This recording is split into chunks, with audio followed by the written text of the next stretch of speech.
Greetings, everyone. I'd like to introduce you to my good friend, Greta Doucet. What do we know about Greta? Well, Greta brings to us 10 years experience in emotional fitness, combined with background experience in family studies, mental health counseling, life skills, adult education, seniors issues, including mental illness, mental disability, and psychosocial rehabilitation. She served as coordinator of the Suicide Prevention Committee for 4 years and as a member of the Provincial Suicide Prevention Committee. Greta also served on numerous boards, including the Mayor's Advisory Committee on Seniors Issues, Business, Professional Women, Moncton Volunteer Centre, and Green Eye Co-op. She is currently a member of Toastmasters. Greta, or someone I refer to as G. G, good morning. How are you? I'm fine, Darren. Thank you for asking. So, Greta, tell us a little bit about you. Tell us a little bit about the personal side of Greta, a little bit of your story. Where are you from? Where are you growing? Where did you grow up from? And a little bit of stuff like that. Well, I come from Kapolei, which is now called Kapakadi, sorry. And I was born there in 1943, which makes me to be 79 years old. So obviously that's why I have lots of experience. And I've been working regularly, or did for about 40, 50 years of my life. And I have worked with people mostly in a caring situation, whether it be as a nurse, as a home economist, as a coach, as a counselor, as an educator, a number of things. There's a lot in there, Greta. What pops up for you and stands out for you in this moment, and that you'd like to add, maybe touch on that during our time together today? Well, I've come to realize that most of my life has been about caring for other people. And, well, sometimes forgetting to care about me. And that has had some consequences, such as burnout, depression, anxiety, loss of a marriage, you know, all the stuff that can happen along the way. Taking care of yourself. And it's something I hear a fair bit for those who were in the helping field. And some of the most recent occurrences within our own individual communities, those who are on the front line trying to care and help people, and the toll and impact that that takes. Can you share a little bit more around that, Greta? Well, I worked part-time until the age of, let's see, 38, 39, while I was studying almost full-time at times, while bringing up 3 boys. And in a marriage that was, I guess I would say, going down the drain at that point. And at about the age of 39, I went to work full-time. And I started working 5 days a week, sometimes 6 days a week, and worrying about my clients or students the rest of the time, and preparing and doing research and all this kind of stuff to try to do a better job. So yes, I did forget myself too much, and I did have burnout. And I realize now that I really did not know how to take care of myself. I had been brought up in a good old Catholic way of I'm supposed to be a giver and a caretaker, and you know, all the things that we learned from religion in those days. And the more I gave, the more my place in heaven would be guaranteed. Yeah. Anyways, that's the way it was in those days. And as I said, I did get burnouts, at least 2 or 3. And then it became a depression, which often happens with burnout if not taken care of as best as we can. So yeah, I did. In the midst of all this, I managed to lose pensions that should have been mine. My husband having been a university professor, and also the pension that I myself was able to earn while I was working. So in essence, what has happened is I'm living below the low income level in Canada, which maybe it was meant to be. Maybe I had to learn about the social determinants of health that way, by myself being in the situation of living on low income and having to cope one way or another. And so that's where I'm at now, age 79, living below the low LICO, which is the low income cutoff. So yes, and I have over time developed a great interest in the LICO, the low income cutoff, and the social determinants of health, which are very, very important and which I feel my society is not dealing with. People need income. People need housing. People need a caring group around them. Those are the 3 most important social determinants of health. And it just disheartens me when I see people on the street with no appropriate clothing, maybe having to dig into garbage cans or wherever in order to find a meal. And of course, in this past week or so, dying on the street. And I was just reading something this morning that said that there's been 20 people that died this year from homelessness. That's a lot. That's a lot. It's totally unacceptable. And these are people who could be helped.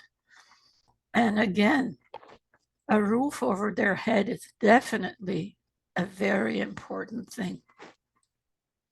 And food, good food, not junk from wherever you can dig it up, like fruits, vegetables, things that you need in order to maintain your health. What I've realized is that if we implemented the social determinants of health, I believe, and I think there's enough science now to say so, that it would cost less. Right now, we've got ambulances going to shelters sometimes 2 or 3 times a day. We've got police on the street trying to help or to stop people from stealing. We've got the hospital emergency departments that are completely full all the time with mostly people that need this kind of help. I know this. I was a nurse. I saw it. People who are ill and dysfunctional are often the same people that we will find in hospital, in jail, on the streets, bothering people on Main Street, stealing. These are the same people. And it costs tons of money to take that approach. I truly believe that we have to start right away by giving people a roof to live under and food to eat, good quality food to eat, and a caring atmosphere, maybe decent chairs to sit on, for God's sake. People are sitting in corners all over the place. This is totally unacceptable. And then we have banks putting little fences in front so nobody can sit on their little patio. Oh my. this is not acceptable to me. I think all of society needs to wake up, all of it. Greta, I was wondering if you can touch a little bit more about how did we get here? So we're starting to see this picture of social determinants of health really being brought to the forefront and really stressing the importance of addressing it, because right now there is a pretty significant picture of those who are struggling with addiction, on the street, homeless. But how do we get to this point? Maybe if you can, since I heard you say, Greta, you've been around for a few years, 78 years plus or minus. So you've lived a lot and you've seen a lot. Can you take us back in time and share about maybe a little bit more, touch on that timeline about what happened along the way that we find ourselves in the position we are today? Yes, I'm not an expert, although some people would say that I know a fair amount. And but I remember in 1980, when I started to work full-time in mental health, that the new perspective was we were going to bring all people out of hospital. We were going to place them in the community in appropriate housing. We were going to give them adequate income. We were going to rehabilitate them. That lasted for about 10 years. In 1990, I was still part of that gang, replacing somebody who was out on sick leave or stress leave. And my role was to go and remove people from hospitals and help them to live in community. And I did that. But I remember one of my dear friends, a psychologist, saying, we're bringing them out of the hospital, but I wonder if we're going to put the resources in the community to take care of them. Well, my dear friend, we did not.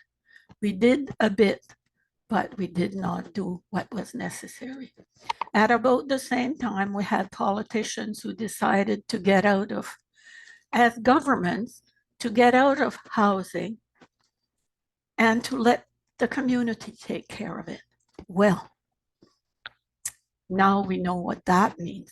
Canadian Mortgage and Housing Corporation was giving out money to help build housing at the time and to make sure that they were adequate housing for people. Well, guess what? We found that out again this very year, that we have to build housing for people who cannot afford to live adequately on their own.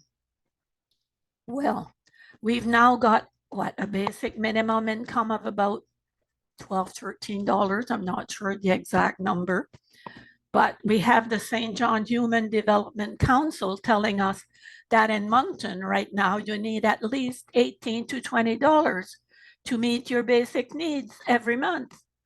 Well, from $12 to $18, that's an hour. That's a fair amount of money that's missing. I have relatives that are going through that. It's just not acceptable. The young people right now are not able to find a job that pays them an adequate salary. The universities are charging more and more for admission, and nobody has the money. Well, nobody, some do, but a lot of young people don't have the money that it takes to get even a bachelor's degree.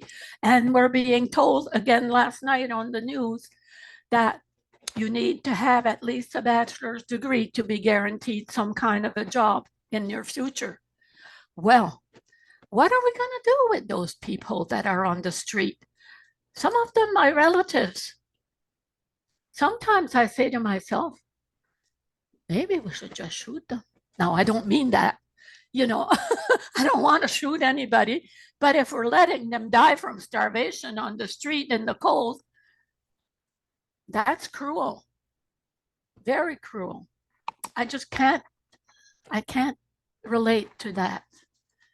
I just can't understand how we can, as a very rich country, Canada is, let people die on the streets. And again, in New Brunswick, 20 last year. So, and New Brunswick is one of the smallest provinces in Canada. I could ask my friend in Toronto how many people died on the streets there. I'm sure she'd have a pretty big number also. And she's been working at this for years. But instead of progressing, we seem to be going backwards. Somebody said that was Calvinistic, punishing people. I'm not sure what Calvinistic mean. I'll have to look it up.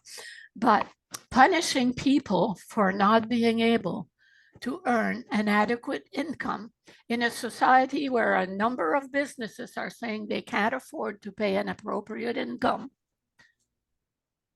Well, we're in trouble. We are in trouble. And I do not have the answer. I believe the answer lies within the whole of society, getting involved and helping. A lot of people give to charities, but is charity the answer? I'm not sure. Is charity the answer? So if I was to bring it home here for a second, Greta, and if you could wrap up and share what you feel that we individually and collectively as community and communities can do today to address the immediate needs and start thinking about certain things going forward, what would be, let's say, 3 things that we can do today?